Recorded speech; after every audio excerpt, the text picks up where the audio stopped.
Eu vou orar pela vida do Pedro.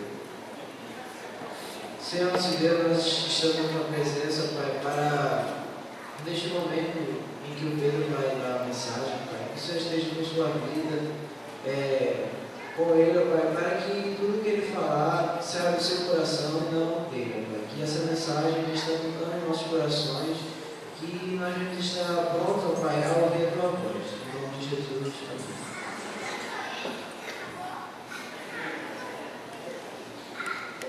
Bom dia, igreja. As crianças olharem para cá.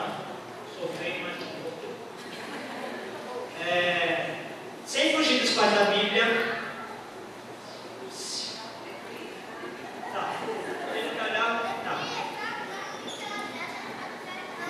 Vamos lá. Sem fugir dos pais da Bíblia, eu quero falar sobre um pai que eu acho bastante importante em toda a história, que é Noé.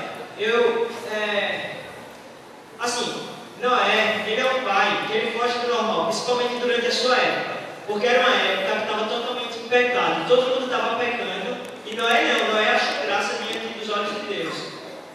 E parece que o nosso tempo hoje, a gente olha lá para fora, a maioria do pessoal está pecando, e o pai, ele continua a ser o exemplo. Você tem que olhar para o pai, e ele ser um exemplo diferente, ele tem que ser como Noé, diferente dos outros pais.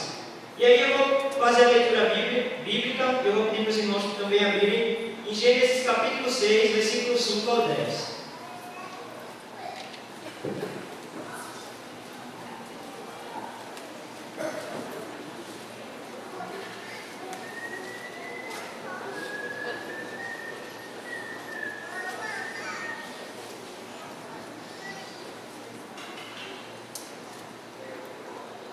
O Eterno viu que a maldade humana estava fora de controle. Desde cedo, de manhã até a noite, as pessoas só pensavam no mal e só maquiavam a maldade. O Eterno lamentou ter criado a raça humana. Estava muito triste. E então decidiu: vou me livrar dessa minha criação que se corrompeu. Vou dar um fim a tudo: pessoas, mamíferos, cobras e insetos, aves, tudo que criei. Estou triste por tê-los criados. Mas Noé era diferente. E o Eterno gostou do que viu em Noé. A história de Noé é a seguinte: Noé era um homem bom, uma pessoa íntegra em sua cidade. Ele andava com Deus e tinha 3 filhos: Sem, Cã e Jafé. Então, Noé é um exemplo, porque, como eu já falei, ele era diferente de tudo que acontecia na época dele. Mas todo mundo já conhece a história da arca e tal, mas a gente não sabe ao certo quem é Noé. Noé, ele era filho de Lameque. E faz Sem, Cã e Jafé. E como a gente já sabe, a história da arca, Noé é convidado. Deus chama Noé para ele construir uma arca, porque vai cair em dilúvio, que era uma coisa que nunca tinha acontecido naquela época. E aí eu queria trazer para os tempos atuais. Imagine o seu pai, vocês filhos, vocês crianças, imagine o seu pai dizendo que vai construir uma nave espacial e que vai para outro planeta. Vocês iam conseguir acreditar nisso? Vocês iam conseguir acreditar, vocês iam conseguir confiar no seu pai? É isso que eu quero colocar para os pais também. Pai, vocês passam essa confiança para os seus filhos? Pai, vocês fazem com que os seus filhos consigam confiar em vocês? Então, Noé, ele era confiável. Ele era tão confiável que os seus filhos entraram na arca de uma forma assim, que eu acho que não tem um pai hoje, não tem um pai que conseguisse passar essa confiança para o seu filho. Se você não tiver na palavra, se você não estiver estudando a Bíblia, você não vai conseguir passar essa confiança para o seu filho. Porque eu tenho certeza que os filhos lá fora podem confiar nos pais, mas com os filhos de Noé confiarem em Noé jamais.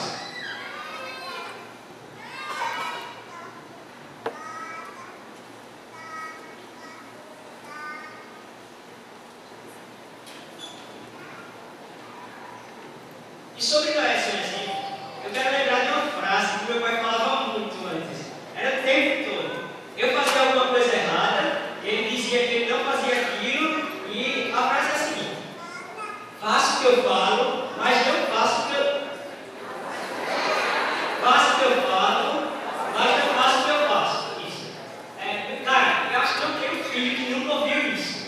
Todo filho deve ter ouvido isso pelo menos uma vez na vida. E pais, não existe isso.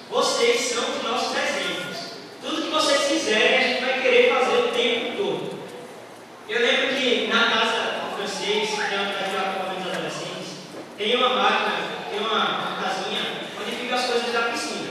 E toda vez que entrava lá era meu tio e meu primo. E depois de um tempo, quem começou a entrar lá foi meu pai. Quando meu tio e meu primo entravam lá, eu não tinha vontade nenhuma de entrar lá. Meu pai começou a mexer lá. Cara, eu queria estar o tempo todo mexendo ali. Eu ficava acusando meu pai para poder mexer ali, e até um dia ele deixou eu poder mexer ali. E hoje eu sei mexer um pouquinho nas coisas da piscina. Tá, e Noé, ele foi exemplo para os seus filhos, ele foi diferente da época, como eu já falei. E não deve ter sido fácil ver todo mundo apontando para ele, dizendo que ele estava doido, que não ia cair água, porque o povo não acreditava em Deus, e muito menos em Noé, que era um simples ser humano. Não deve ter sido nada fácil para Noé, mas ele conseguiu, ele construiu a arca e ele levou toda a família dele lá para dentro. E com isso vieram algumas recompensas. Entre as recompensas, uma está em Gênesis 7:1.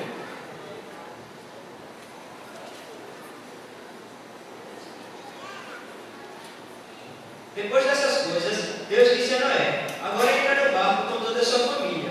Você é a única pessoa justa no meio desta congregação. Cara, Noé, ele era tão fora do normal que ele não só ele foi na arca, mas ele conseguiu levar toda a família dele. Porque ele não simplesmente falava da boca para fora, ele era um exemplo na própria vida dele, ele era um testemunho.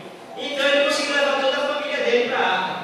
A família dele não duvidou, pelo menos na Bíblia não mostra em algum momento que a família dele tenha dizendo: ah, pai, isso não vai acontecer. Ele leva toda a família dele, ele leva os filhos dele, ele leva a mulher dele, e ainda leva as mulheres dos filhos dele. Cara, não é normal.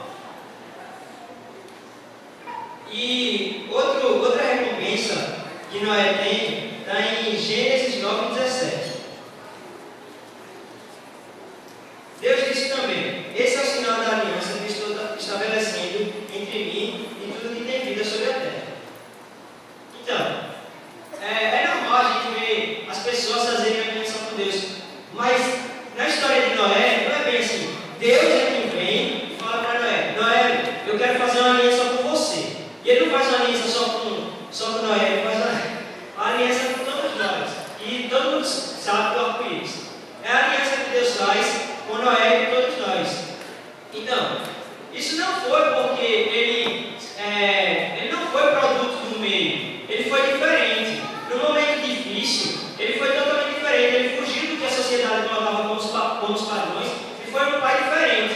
E eu vejo, até aqui na igreja lá fora, pais que são pais normais, pais que, por acharem que uma coisa é certa, por acharem, pela sociedade dizer para ele que uma coisa é certa, eles fazem aquilo e passam aquilo como exemplo para os seus filhos. E aí os filhos vão e erram. E outra coisa que eu quero destacar em Noé, que antes dele ser pai, ele é filho. Então, pais, pensem bem, eu sou filho. Eu vejo meu pai fazer alguma coisa com o pai dele ou com a mãe dele. Cara, eu vou fazer aquilo com meu pai e com a minha mãe. Então vocês têm que ter cuidado com o que vocês estão fazendo com os pais de vocês, com as mães de vocês. Porque vocês ainda são o nosso exemplo, do bem, do bom ou do ruim. O que vocês fizerem, a gente vai querer copiar. Pense bem nisso. Não tem como uma criança olhar para um adulto, para alguém, para um irmão, para um pai, para uma mãe, e não querer copiar aquilo. Então vocês têm que ter cuidado nas atitudes. Porque se vocês ficarem só falando, o filho ele vai ouvir, vai entrar no ouvido e vai sair no outro. Agora, o que vocês fizerem, aí o filho vai querer fazer. Se vocês fizerem uma coisa certa, o filho vai querer fazer a coisa certa. Agora, se vocês fizerem a coisa errada, o filho vai fazer a coisa errada. É do ser humano.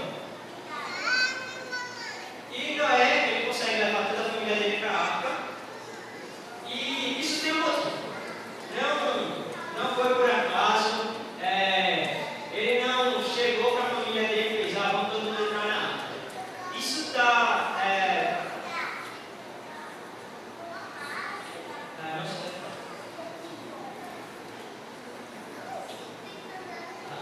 Mas é o seguinte, tem uma passagem que você vai entrar aqui que eu estou achando, que fala que Noé obedeceu a voz de Deus. Pais, obedeçam a voz de Deus. Se vocês ouvirem o que eu estou falando, vocês vão ser o melhor exemplo possível. Agora, se vocês simplesmente taparem os ouvidos de vocês e viverem a vida de vocês do modo que vocês quiserem, pais, a gente não vai, os filhos, nós, não vamos conseguir nos dar bem na vida por culpa sua também.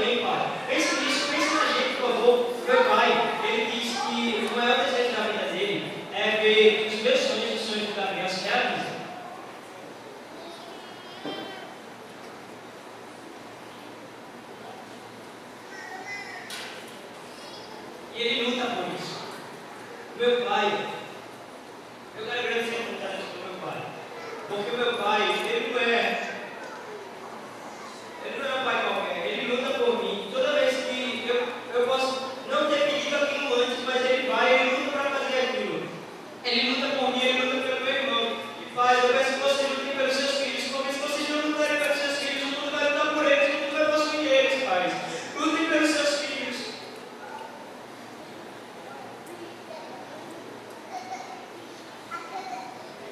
Depois de tanta luta, não é o nada. Isso está em Gênesis 9, 28 a 29.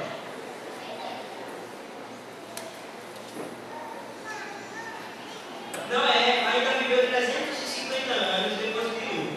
Ao todo, viveu 950 anos e depois morreu. Para a gente, é extraordinário. Mas para eles era praticamente normal. O cara que mais viveu na Bíblia é Matusalém. Eu não lembro bem quantos anos ele viveu, mas eu sei que ele viveu quase isso. Noé viveu um pouquinho menos que ele, se não me engano, são 40 anos de diferença. E pai, se você ouve a voz de Deus, você vai fazer bem para a gente, mas você também vai ser honrado. Deus não vai abrir mão de você, Ele vai te honrar. Então, por favor, pai, escutem a voz de Deus.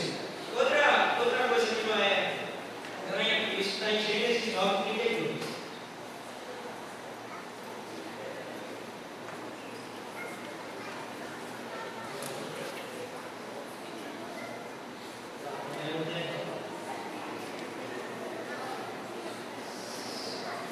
Eu quero terminar só mais uma coisa. Lutem para ter a confiança dos seus filhos, porque quando a gente confia em vocês, o que vocês falarem, a gente vai ouvir, mas somente se vocês tiverem confiança, e essa confiança só vai vir através do exemplo. A outra coisa que eu quero terminar dizendo é para vocês ouvirem a voz de Deus, porque a obediência é uma coisa bastante importante para a gente, filho, para estar ouvindo vocês, para estar obedecendo vocês, mas de vocês para Deus, para que quando Deus falar, vocês possam obedecer o que Ele falou, porque não existe nada melhor do que você olhar para o seu pai e saber que Ele é um homem de Deus. Não existe nada que possa alegrar mais o filho do que saber que o pai está se esforçando por ele, e saber que ele está se esforçando da forma certa, que ele está se esforçando através do que Deus falou. E é rápido.